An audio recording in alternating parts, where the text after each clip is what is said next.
Let us start our discussion on structural equation modeling, SEM for political democracy dataset. Let's load the library required LA1. Let's run the command. The library is loaded. It is a beta version. And now let us give a command $political democracy seeking help on the dataset. Now the dataset help is available here in this window. Let's have a look at the dataset. The dataset comprises of 75 observations, 11 variables. Y1, freedom of press in 60. Y2, political opposition in 60. Y3, fairness of election in 60. Y4, elected body effectiveness in 60. Y5, Y6, Y7, Y8 correspond to the same variables in year 1965. X1, X2, X3, they define the industrial scenario in 1960.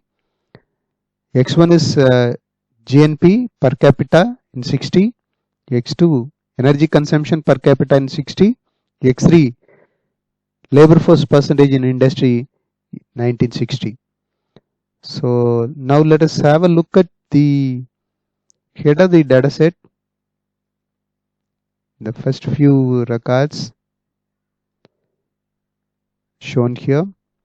Now let us build the model, structural equation model comprising of the latent variables, industry 60, democracy 60, democracy 65, defined in terms of the measurement variables, equal to single tilde, it stands for defining the measurement variables.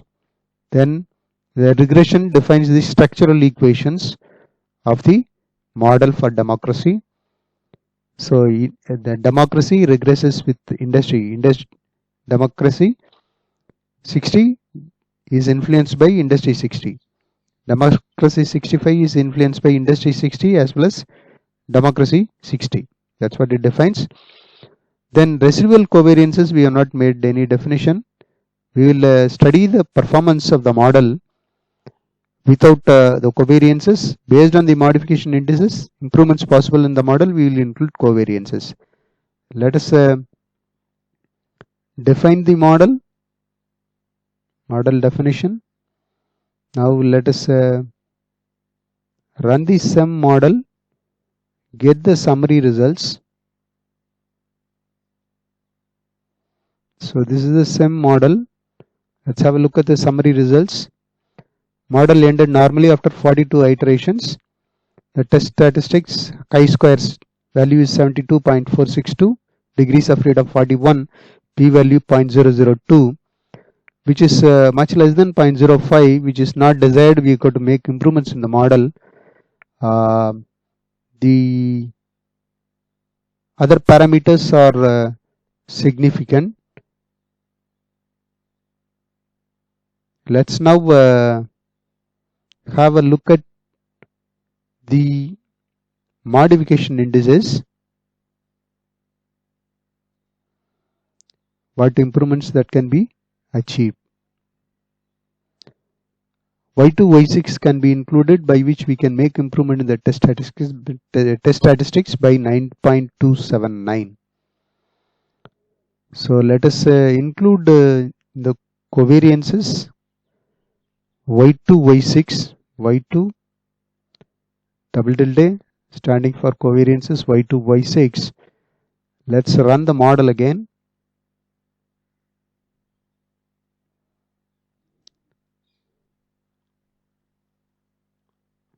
So having run the model, let's have a look at the results. It has definitely improved from 72 to 62.958. We have lost 1 degree of freedom, 41 to 40. P-value has improved marginally. It is 0.012. However, it is less than 0.05. We need to make possible further improvements in the model by defining further covariances. We can include Y6, Y8, which will improve the test statistics by 10.973. Let's include Y6, Y8 in the model. y6, y8 is included in the model. Let's rerun the model, get the results.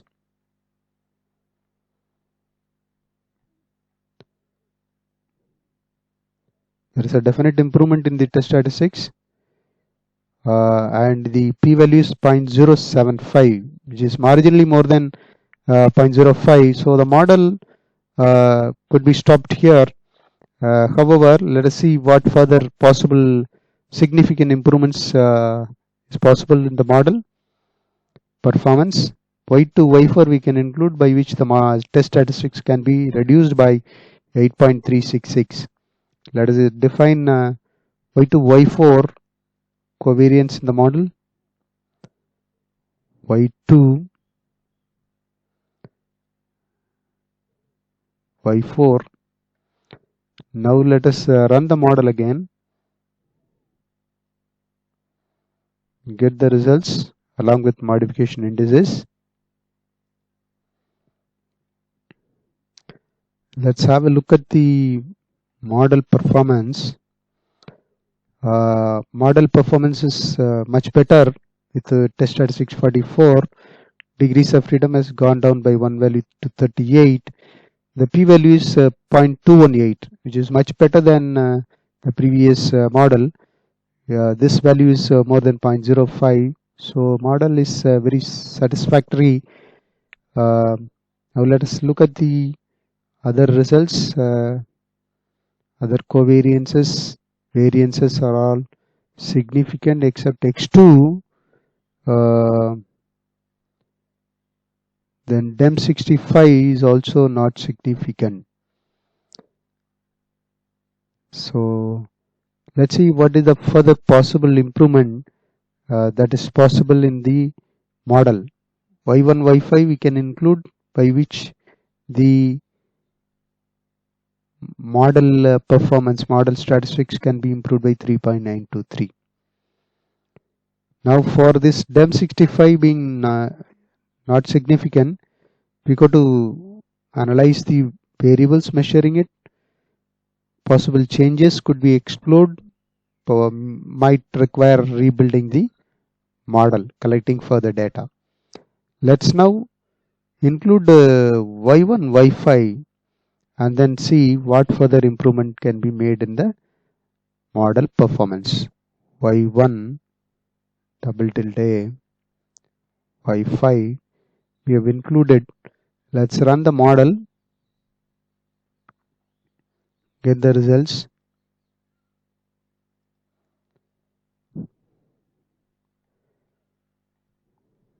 The model performance has improved.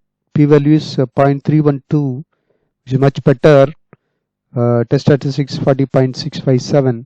So result seems to be very satisfactory. The result has ended normally. LA1 has ended normally after 60 iterations. So the parameters are significant except for DEM65. Might require further exploration of the data comprising democracy 65 variables. Further possible explorations might have to be done. Now let us proceed further to plot the model that we have developed. As of now, whatever the model that we have fitted, we have fairly good model that we have fit. That model, let us run the model and plot the graph using these additional libraries. So this model definition Y2, Y4, let us rearrange these covariances. Y1, Y5, Y1,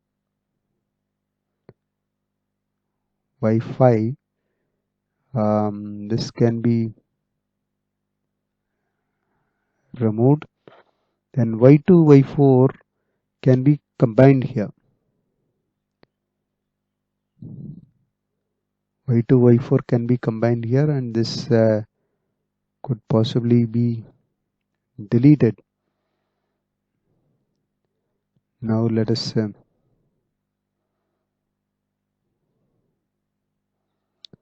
So that is the model definition.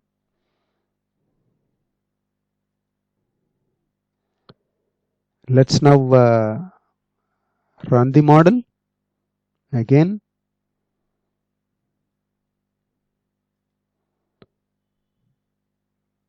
Yes, the results will be the same. Test statistics 40. Now what we will do is let us load the additional libraries required for graphing the structural equation model that we have developed. The libraries are getting loaded. Yes, the libraries have been loaded. Now let us run this command by which we will import the CSV file defined layout. Let's have a look at the layout that we have defined.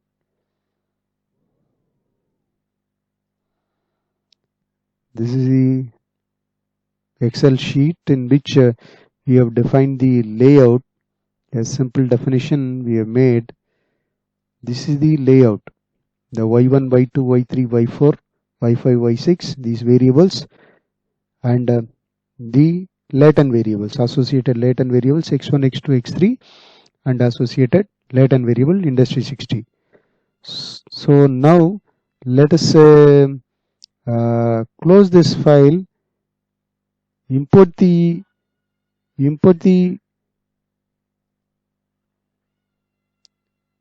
let's import the CSV file that is required for defining the layout of the SEM model. This is the layout that has been defined. Let's run this command and then graph the structural equation model. It is taking a little bit of time for processing. The model has been plotted. The structural equation model has come out nicely. Now let us zoom and then have a look at the model. It has come out nicely. The measurement variables are democracy 60 defined by y1, y2, y3, y4. Democracy 65 defined by y5, y6, y7, y8. Industry scenario 60 defined by x1, x2, x3. Then the structural equations are democracy 60 depending upon the industry 60 scenario, and democracy 65 depending upon democracy 60 and the industry 60. These are the structural equations. Now the further covariances that we have defined also are significant. So the model has come out nicely, and the covariances that we have defined, the structural equations that we have defined are all fairly depicting the real life situations in the political scenario. So with that, let us come to the conclusion of our discussion on structural equation modeling for political democracy dataset. Thank you. The author, Dr. A. Rajagopal, can be reached at arg1962@gmail.com.